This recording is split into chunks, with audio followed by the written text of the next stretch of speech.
మరి ఏదైతే గోలక్ష ఉందో ఒక పేదవాడిని గుర్తించి ఇల్లు ఇవ్వడం జరిగింది.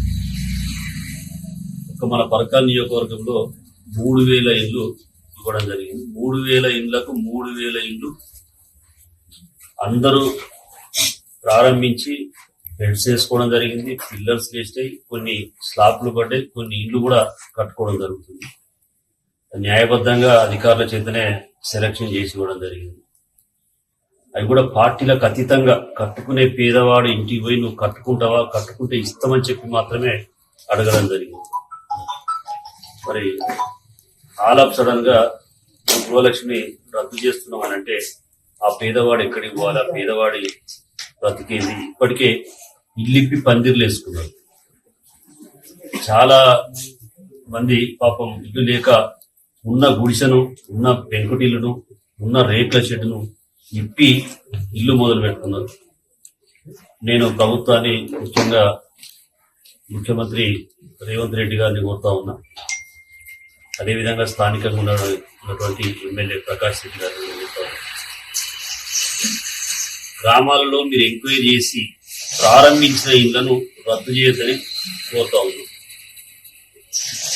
ఎందుకంటే పేదవాడు అప్పులు తెచ్చుకొని 1-2 లక్షల రూపాయలు అప్పులు తెచ్చుకొని మరి ఇల్లు ప్రారంభించుకున్నారు.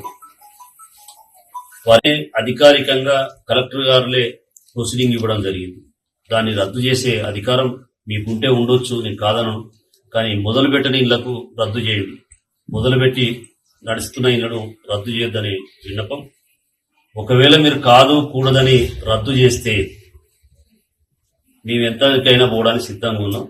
ఊరుకునే ప్రసక్తే లేదు. వాళ్ళ బిల్లులు ఇప్పించేంత వరకు కూడా నేను నిద్రపోయే ప్రసక్తే లేదు. ఏ విధంగా బిల్లు ఇప్పించాలి, ఏ విధంగా చేయాలి నాకు అన్ని తెలుసు. మీరు అకాలంగా రద్దు చేసి మేము రద్దు చేసినాం, మీరు ఇందిరా మిల్లులో అప్లై చేసుకోమంటే ఇందిరా మిల్లులో అప్లై చేసుకుంటే మీరు 5 లక్షలు ఇచ్చిన ఇళ్ళకి ఇస్తే చాలా సంతోషం. వీళ్ళకి 3 లక్షలే వీళ్ళకి ఇచ్చేది, మేము 5 లక్షలు ఇస్తా అంటే మేమేం అభ్యంతరం చెప్పేది లేదు.